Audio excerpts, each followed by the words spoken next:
Assalamualaikum warahmatullahi wabarakatuh. Sahabat Ade Jabar, hari ini kita ada di salah satu desa di Kecamatan Cekaum, tepatnya di Desa Sinangsari. Tim investigasi Ade Jabar hari ini akan menguji integritas dari sebuah program strategis nasional, yaitu makan bergizi gratis di bawah naungan Badan Gizi Nasional. Hadir bersama kita tokoh masyarakat Desa Sinangsari. Sehat Bapak? Alhamdulillah sehat. Alhamdulillah. Kita akan berdialog dengan beliau terkait dampak yang dirasakan masyarakat. Oke Pak, sehat Pak? Alhamdulillah sehat. Alhamdulillah. Izin Pak, kami melakukan investigasi di Sinangsari Pak, terkait proyek strategis nasional di bawah naungan Badan Gizi Nasional. Terang Bapak atau seundingan Bapak, jumlah SPPG yang ada di Desa Sinangsari ada berapa? Eh Bahasa campur aja ya. Boleh Pak, boleh. Mangga. Jadi setahu saya yang ada di sini itu di Desa Sudansari ada dua dapur atau dua SPPG. Oh, dua SPPG Dua ya. SPPG. Yang pertama SPPG apa? Yang pertama SPPG Sinangsari 1 Iya. dan yang kedua SPPG Sinangsari 2. Berarti penerima manfaatnya di sekitar Desa Sinangsari Pak ya. Dominan Iya. penerima manfaat di Desa Sinangsari. Iya, berarti Tapi ada kan ada yang keluar desa juga. SD, SD, SMP, SMP, SMA, SMA juga ada. SMA terus. Dan B3 Oh, B3 ya. B3 itu apa Pak? balita Oh, balita ibu menyusui ya. lagi Oke, oke, oke. Oke, Pak. Oke, berarti penerima manfaatnya ya ini siswa-siswa sekolah dasar yang ada di Desa Sinangsari ya, Pak? ya. Sekolah dasar, sekolah menengah dan SMA, SMA ya. juga ada di desa Sari termasuk B3 itu. B3 ya. Bayi Pesantren balita. ada, Pak? Pesantren juga ada. Oh. Yang saya tahu ada pesantren yang dia tidak ada sekolahannya, pendidikan formal, dia kebagian. Iya, alhamdulillah. Kita masuk ke substansi dari persoalan yang masuk ke redaksi kami, Pak, bahwa pengolahan sebuah menu itu kan perlu bahan baku. Iya. Kami juga tahu Bapak salah satu supplier di salah satu SPPG ya. Mekanisme yang diterapkan oleh dapur itu seperti apa sih Pak dalam mencari bahan baku yang terbaik gitu, dengan kualitas yang baik yang Bapak tahu? Mekanisme supplier. Ya, itu mah berbentuk lelang. Lelang dulu. Lelang. Lelang. Jadi lelang harga. Jadi Nah, begini. sebentar Pak. Ini sahabat dari Jawa ada yang unik. Jadi setiap supplier itu harus mengikuti lelang. Mengikuti lelang. Kalau Tanpa lelang mengikuti itu, lelang tidak bisa mensuplai. berarti kalau lelang itu dia mencari harga termurah. Dalam teknisnya seperti itu. Jadi kita punya produk, kita punya harga, ya, dilelangkan di grup WhatsApp ya, medianya itu grup WhatsApp. Oh, jadi seluruh supplier masuk ke grup masuk WhatsApp. ke grup WhatsApp. Lalu Setelah itu kita punya barang, bahan ya untuk dapur MBG. Nah, kita penawaran di sana. Contoh saya punya beras. Hari contoh ya ini. baik. Harga umpamakan 12.000 per kilo. Nah, begitu saya menawaran, nanti ada yang menawar lagi Lebih rendah. umpamakan 11.000. Jadi nanti harga terendah yang pemenang lelangnya itu. Ya. Dan setelah itu ya kita umpamakan nggak ada yang nawar lagi sampai harga stok terendah, jadi kita baru selanjutnya kita mengadakan pengadaan barangnya. Oke, ini PR buat BGN.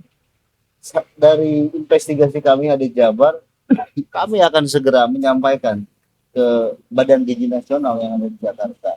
Lanjut, berarti tidak kualitas pada barang tersebut yang diutamakan, tetapi harga termurah yang diutamakan.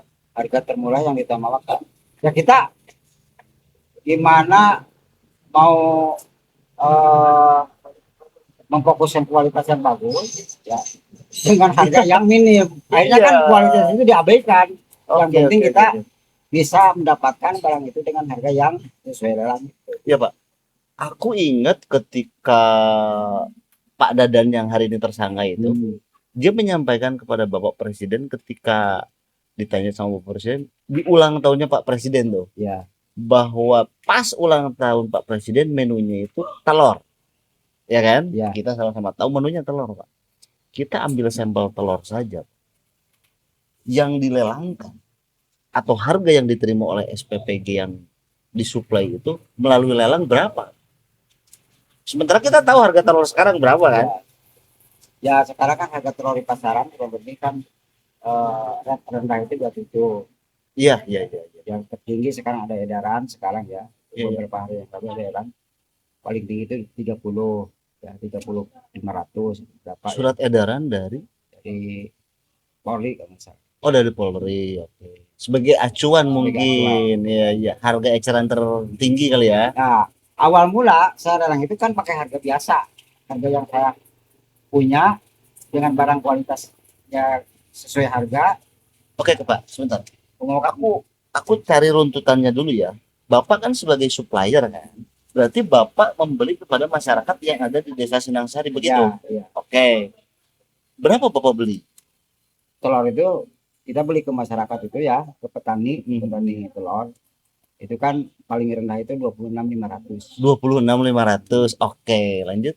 Nah, setelah itu pernah saya mengikuti lelang telur gitu kan. Heeh. Maksudnya barangnya berbentuk telur. Kita yang punya itu dilelangkan kan semua, Iya, iya, biasanya iya, telur iya. gitu kan.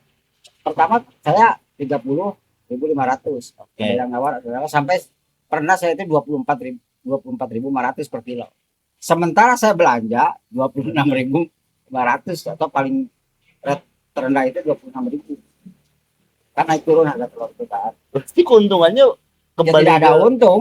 maksudku gini, keuntungannya kembalinya bukan kepada masyarakat yang menjadi supplier, tetapi keuntungannya kembali ke dapur itu sendiri, kan gitu ya. Yang diprediksi seperti itu indikasinya. Jadi dapur memarkup prediksi ya. Ya kita kan sebagai peserta lelang dan kita udah menang, tanggung jawab harus menghadapi barang kan. Ya, jadi saya juga heran tujuan mereka melelang harga terendah sementara kualitasnya harus kualitas terbaik untuk dididik anak-anak kita, Pak. Bagaimana mau bikinnya baik sementara cari harganya terendah? Ya saya Seperti itu. mengabaikan masalah kualitas. Karena di lapangan telur itu kan paling rendah 26.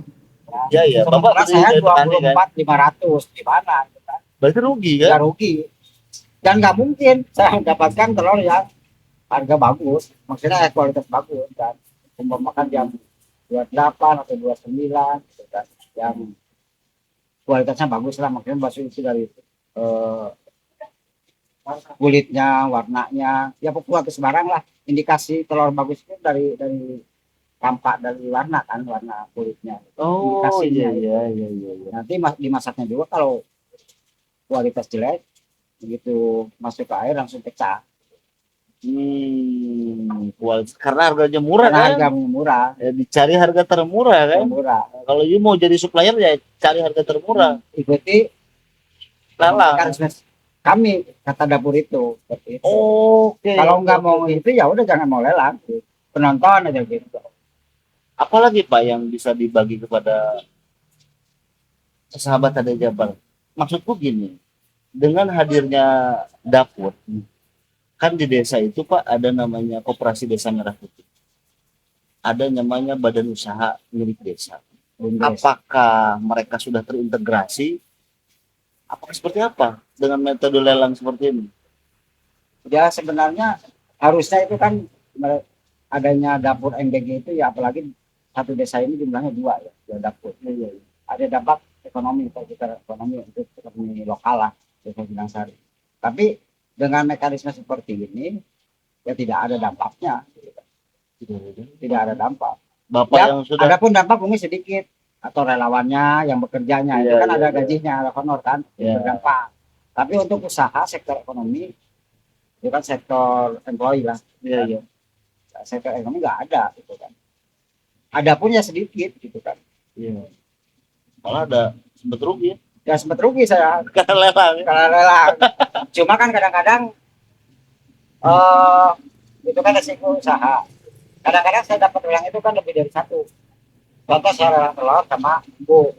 Nah, dari telurnya tekor, dari bumbunya ada, dari subsidi silang. Artinya kalau saya rugi terus-terusan nggak mungkin saya jadi pencipta yang terus-terusan. Cuma gitu kan, eh, tidak selamanya untung gitu aja. Lelang di sini itu ada ruginya. Tapi kalau kita punya barangnya satu ya pasti nombok. Oke Pak. Sedekah ke dapur. Ada yang mau disampaikan nggak Pak buat Badan Gizi Nasional? Kebetulan sekarang kan kepala bagiannya baru Pak. Ada pesan nggak Pak buat kepala bagian yang baru? Ya kepada kepala bagian yang baru ya itu Bu Nanik ya, kita mantau terus regulasi-regulasi dan kebijakan-kebijakan dari Badan Gizi Nasional di bawah kepemimpinan Ibu ya.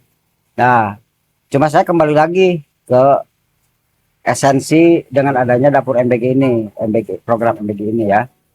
Jadi harusnya kan berdampak ekonomi untuk wilayah lokal, terutama desa ini lah. Nah, kalau dengan sistem seperti ini kurang dampaknya itu, kurang dampaknya. Dan sebagaimana Pak Presiden itu kan jangan dikorupsi Rp1 pun untuk sektor bahan dapur.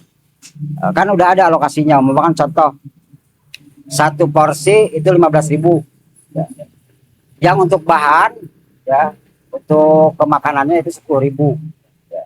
Nah yang 10.000 itu jangan diganggu buat kalau di otak-otik silahkan yang 5.000-nya untuk BOP dan sebagainya. Nah ini mohon diterapkan secara maksimal, pengawasannya bagaimana supaya kami supplier diterima dengan harga yang normal, yang wajar, dan kualitas barang pun kami akan mengusahakan kualitas yang sesuai dengan harga kan? Kalau harganya maksimal, kualitasnya juga maksimal tentunya, seperti itu ya. Yang selanjutnya untuk Ibu Nanik atau Kepala Badan Gizi Nasional, Kepala BGM yang baru, ya mohonlah seluruh SPPG itu disidak tata kelolanya, manajemennya dan sebagainya seperti itu. Karena yang saya temukan masih banyak yang tidak sesuai dengan regulasi. Sahabat HD Jabar, ada praktek unik dalam penyediaan bahan baku di salah satu dapur di Sinangsari. Proses lelang. Apakah ini memang dimungkinkan oleh regulasi yang ada di BGN? Beberapa supplier telah mengalami kerugian dan tidak berdampak ekonomi kepada masyarakat dan belum terintegrasi dengan Koperasi Desa Merah Putih maupun badan usaha milik desa. Kita akan sampaikan langsung ke BGN dari aduan masyarakat, terutama tokoh masyarakat Desa Sinangsari. Sekian dari kami. Terima kasih Bapak. Siap. Sehat selalu. Amin. Semoga lancar ya. Semoga tata kelola SPPG ini lebih bagus lagi. Amin. Dan menguntungkan Untuk semua pihak. Untuk semua pihak, terutama ekonomi lokal. Siap. Terima kasih sahabat HD Jabar. Wassalamualaikum warahmatullahi wabarakatuh. Waalaikumsalam.